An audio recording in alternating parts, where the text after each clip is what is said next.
Yan ang bukol niya. Hindi lang masyado makita pero lagi mga idol yung ano. Ito bro, kunan mo bro para makunan mo. Yan o. Sakit Brad? Ha? Sakit daw.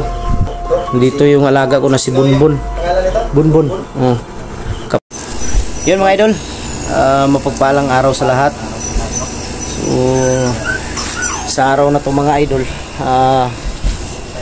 ngayon nandito na tayo sa ano, sa bahay para i-update natin o para malaman ninyo yung kalagayan ni Berto. Dito muna siya ngayon pansamantala sa bahay dahil yun ang sabi niya, pag magaling na siya ay pabalik siya dun sa kanyang puntahan niya yung mag-ina niya, yung pamilya niya. Pero sabi niya kanina masama daw yung panaginip niya kagabi. Mingi ng tulong yung asawa niya at dalawang anak, sumisigaw, nahanap siya. Sabi ko sa kanya na huwag mo isipin yun, panaginip lang yun. At puntahan natin yun kung magaling ka na. Dahil kanina pumunta kami ng ano, ng health center. Pina-check up namin siya sa ubo niya, yung lagnat niya. Yung lagnat niya mga idol dahil daw yun sa ano, sa bukol niya dito sa ulo. May malaking cyst siya dito sa ulo. Kailangan daw matanggal, yun ang sabi ng doktor. Kaya kumakaya daw ng gamot. Pero kung hindi daw makaya ng gamot sa loob ng isang buwan, kailangan daw maoperahan. Pero ang sabi ng doktor, kung maaari daw maoperahan para matanggal agad habang hindi pa masyadong malaki. Medyo may kamahalan yung gamot na yung tutunaw sa bukol niya, sa cyst niya sa ulo. Sabi ko na napan na namin ng paraan yan, Dok, na pagamot namin o mapatanggal namin yan. Pero ang sabi ng doktor, hindi daw siya makakaasa kung libre ba daw yung pagpa-opera, pagpatanggal sa bukol. Kung libre man daw, pero magagagastos din kami dahil daw sa gamot. At siyempre sa ano, sa pagpunta namin dun sa ospital, pagkain yan, mga sa ano namin. Kaya ako'y ano mga idol, na sana may makatulong kay Berto na para sa kanyang kalagayan. At mega love shoutout sa inyong lahat, sa lahat po ng solid supporters natin dyan, sa lahat ng mga silent viewers, sa lahat ng mga OFW, mega love shoutout sa inyong lahat mga idol. Si Berto nandun sa ano, sa loob ng bahay.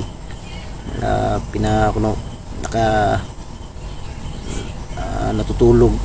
Nilagyan namin ng tawag dito yung dahon na tuba-tuba sa kanyang ulo dahil masakit daw yung ulo niya, at may lagnat pa rin hanggang ngayon.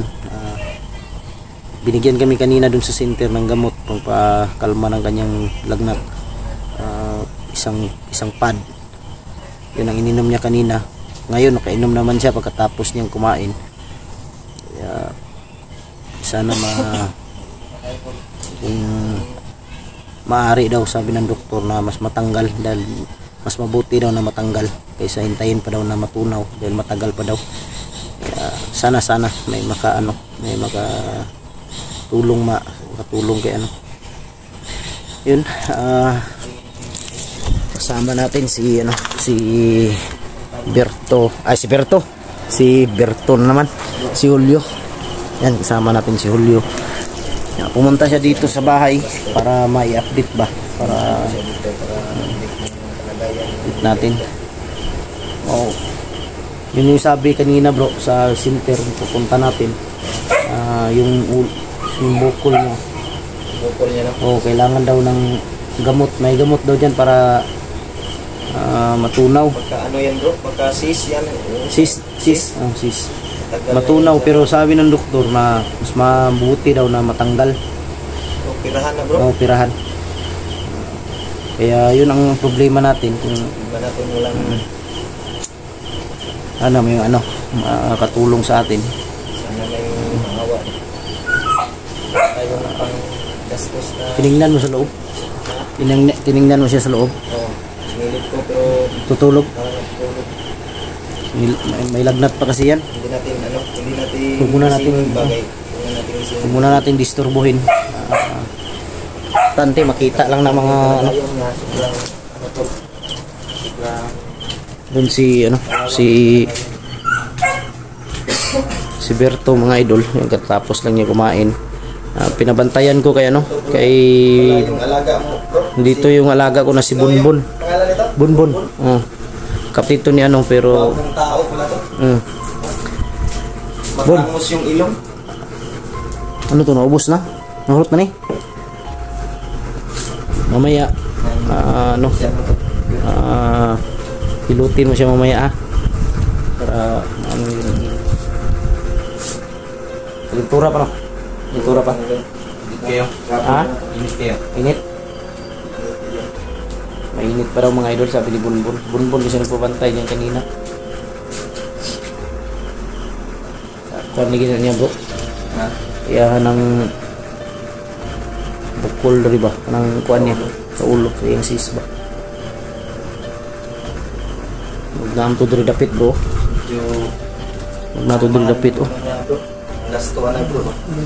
Sakit. Eh, ko na bro. Ayan mga idol oh.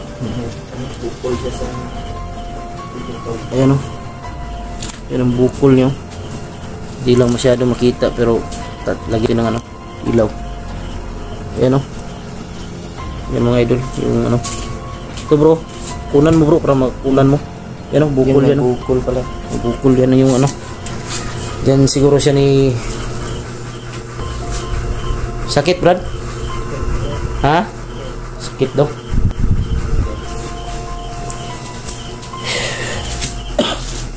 Sakit daw mga idol yung ano, bukol niya. Kailangan siguro yung operahan ko to. Tirahan ganina. Yung Kasi yung sabi ng ano, yun ang sabi ng doktor kanina na habang hindi pa daw masyadong malaki, kailangan makuha. operahan. Oh, para hindi na ano ba. Problema lang natin sa pagkukuha ng ano. Wala tayong sapat na income ba? Kaya nga. Hindi pa ako nakapagsahod sa ano. Baligyan nga siya natin itong cellphone. Ano tayo, cellphone. Again na si Bunbun. Bunbun ang nagkuhan siya ha. Bunog eh. Bunutan yung bataan eh. Bunog ka bon. May gani ni siya kay wala na ni balik ka bandido ba. Ay nagbalik mo eh. Huwag ka nang bumalik pagka ano bon. Bandido. Wala ka na lang. Mas Kukuha dyan. ano yung kalagayan mo dito. Ang problema ko bro, si Binji kasi alam ni Binji itong bahay ba. Na, Baka biglang lusob. yun lang. Hindi natin alam no. Ang oras. Alam ni Binji itong bahay na to. Ano dito? Baka na ano na si Binji ba, magaling na sa pagka-hypnotize sa kanya pero nagaganyan lang siya dahil sa pamilya niya. Baka ano ang ituutos ni Kilaw sa kanya gagawin niya dahil hawak ng pamilya niya. Sinabing Kilaw, puntahan mo yung bahay ni Buster, puntahan. Kailangan to. Kaya dapat alerto ka bon ha. Huwag kang pensa bon. Dapat may ano ka dito, bon. Alerto ka ba? Okay. Hindi natin alam yung takbo talaga. Alam to. Kapag baka hindi natin alam, baka may biglang lusob. Kung bandido, walang kahit sinong bandido na alam itong bahay ko. Pero Maliban kay Binji talaga. yun lang. Binji talaga. Kung lulusog, delikado. Magdala ng mga kasamahan ba? Kaya nga, tayo pwedeng pensa. Turog-turog na dito tayo. Lituran niya na eh. Turog. Nanginginig yung katawan ni Berto mga idol sa ano yan, sa lagnat yan. Ano bro, sakit ko ba yung ulo bro? Sakit na yung ulo. Brad. Ano?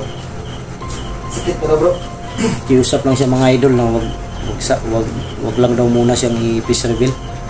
Yun ang sabi niya kanina. Sabi niya na hindi nga daw muna pakita sa Hindi daw muna papakita siya ng mukha. Is-reveal siya kasi Kaya, Dipinsa yun sa kasi yung pamilya niya hindi pa nga kuha natin. problema ko niya ba. Pero naingon siya bro, sabi niya na pag magaling na siya, dahil alam niya kung saan ang mag-ina niya ngayon, puntahan daw niya. Puntahan daw niya. Maaaring ihatid ko siya. So, Ihatid natin. Muna, Sa ngayon, huwag muna dahil pagaling ka muna Brad, bago ka pupunta. Huwag kang mag-alala dahil Ligtas yung mag-ina mo dahil nandun sa, sabi mo, nandun sa pinsa ng asawa mo. Sigurado huwag ka ko. munang may stress dahil sa kalagayan ng mag-ina mo. Huwag mo nang isipin yun dahil isipin mo yung ano mo. Yung ubo pala niya, bro, yung sabi kanina ni pangalan doktor na yun, yung parang may ano na siya, may ano na siya sa baga ba. Yun lang. Dahil daw yan sa ano, sa laging nakahiga sa malamig ba. Lagi daw nakahiga mga idol sa malamig. Tapos yung katawan niya, kuhaan ba? Parang puyat sa Yan, walang tulog na maayos. maayos na Pagod, pagkain. tapos matulog lang sa lupa, malamig, tapos nauulanan, tapos mainitan, tapos maulanan, yun. Kaya nagkaganyan. Yung baga mo siguro, Brad, isa na lang yung natira. Asa ni magibutang tambala na? Taguan mo tambala na. Ayo to kuha na kay para paimno na punon niya. Yung gamot niya, huwag mong may gani nakaya ni kuha ni. Ha? Unsa may nidagan na ni bro? Diri siya. Sa imo. Ha? Dire. Diri lang siya niya. Dito lang muna siya. Dito lang muna siya. Delikado pa yung ano ba? Lagayan mo ngayon. Sobrang init pa to ni ano. Pinahanap pa to ni Ilaw. Hihina daw siya daw. Pag tumatayo siya ba, lakad lang ng mga 2 hakbang o 3, mahilo. Buti na lang bro na dala natin pagbaba agad. Delikado yung Ilagyan namin ng ano mga idol, yung ano, tawag dito. Dahon ng ano, dahon ng ano. tuba-tuba. Tuba-tuba. Para, dahil masakit daw yung ulo Bawasan niya. yung sakit ng ulo niya. Pero nilagyan ko naman ng ano niyan kanina bro, ng holy water. Water. Okay ra. Para, Magamit ko yung ano. ikaw Bon. Tira ka tulog Bon, para nasi kauban niya. Dapat mo. Para makabantay ba. Kung siya ikuan, kung anong sinasabi niya, ano ka lang, sabi ka lang sa akin, kumatok ka lang. Kurog-kurog po man siya bro. Kurog na yun. No? Kurog yung Mga idol, nanginginig pa yung katawan niya. tawan. Ano yan siguro? Pasmo siguro na bro. Dala po na pasmo daw. Pasmo niya. Yung lawas ba? Parang malapit. Yung ano niya mga idol, yung Sumuko. nararamdaman niya mga idol, dala na rin daw sa ano, pasma. Ang sabi ng nag-check sa kanya kanina, nag-check up. Walang maayos na kain. Sabi ng Yung nag-check sa kanya kanina. oh, check up. Kala ko chicks. Chick lang pala. Jake, kung magaling na siya, bigyan natin ng chicks. Yan natin ito na. Hindi, wag. May asawa yan bro. Ay, may asawa to. Kawawa yung asawa. Mahal na mahal daw niya yung asawa niya at saka yung dalawang anak. Buti na lang yung nag-check up sa kanya, mabait yung doktor ba. Parang ano pa yan bro? Dalaga pa siguro yan. Siguro. Dalaga pa yung doktor na yan bro. Ganda yun. Tanong nga sa akin, may asawa na ba daw ako? Sabi ko, meron na dok. Meron na, sabi ko meron na. 3. Ano asawa? Parang ano yun bro? Parang Sabi ko, dok, 3 yung asawa ko. Kung gusto mo, maging 4 ka. Sabi ko, wag na lang dok. Sa kasamahan ko na lang. Dun, may kasamahan ako, si Julio. hindi pa tayo pwede sa mga ganyan tayo kasi focus muna tayo sa pag ano. Yan mga idol, tinatawa lang namin yung ano namin mga idol, problema namin kay Berto dahil hindi po biro yung kalagayan niya ngayon. Parang tumatawa si ano, si Berto. Smile nga siya minsan, Smile. pero minsan lang. Bunbun kayo tumatawa. Mabuti to si Bonbon mga idol dahil dito na talaga siya sa akin, hindi na siya nagano ba. Parang may ano, mataas na yung buhok nito bro. Ano? Ayaw daw niya magpagupit, gusto daw niya ganyan. May ano pa sa... Di, may laban daw siya bukas dahil pinapasok ko to ng ano bro, boxing. Magaling Bon. pala tong mag ano, Bon, mag-boxing. wala ka kailangan ni Berto? Abag, ay, Hindi mo kilala to. ha? Wala ba kailangan no? Wala ni Ikaw, Dugay. nakikita na mo. Dugay naman ni siya ni Kwan. Matagal na si Bonbon nag-surrender. Hindi daw niya kilala si Berto. Eh si Bonbon nakuha ko to sa ano, sa area ng Mount Banwag. Doon ko siya nakuha. Yeah.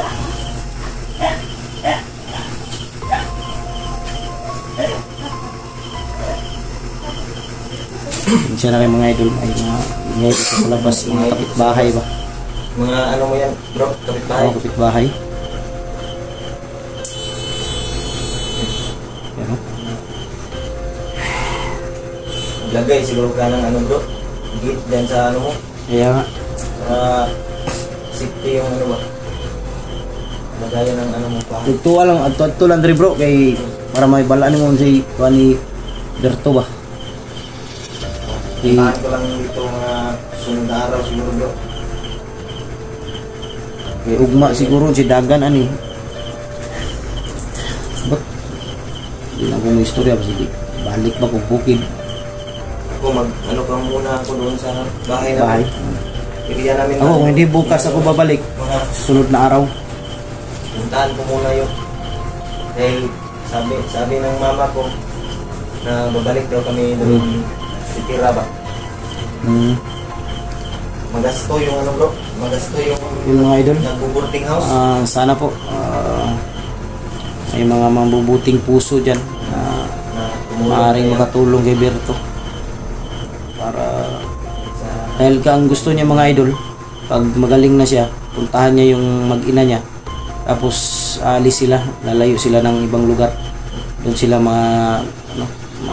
manirahan. Hindi sabi niya malayo daw kaya mabuti yung ganun para hindi ka na masundan. Kasi pag mabuting puso na tutulong sa iyo. Oo. Yung Islam Brad, basta makita nila tong video na to, kita nila yung kalagayan mo, may tutulong sa iyo. Tutulong sa iyo. Pangako namin sa iyo na pag sabi mo na pag magaling ka na, pwede ka nang ang sabi ko sa kanya mga idol na kung magaling ka na, pwede ka rin sumama sa amin sa bundok. Pero sabi niya na pag-isipan daw niya muna mga idol, Yung pamilya. gusto daw muna niyang makasama yung pamilya niya. Pupunta daw sila ng malayo nang hindi sila masundan ba.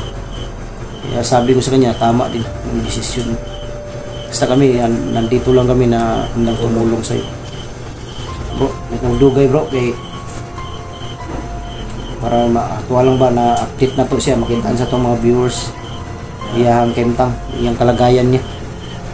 Bon, huwag kang alis dyan, bantayan mo yan ha. Yeah. Tol. Tayo magtagal tol. Okay namin. Nanginginig pa rin yung katawan niya pero konti na lang. Kalagayan yung Berto. Yun mga idol, hanggang dito na lang yung video namin. Maraming salamat. Abangan niyo po ang video na to. At pusin niyo po hanggang dulo para malaman niyo kung ano yung kalagayan ni Berto. Maraming salamat.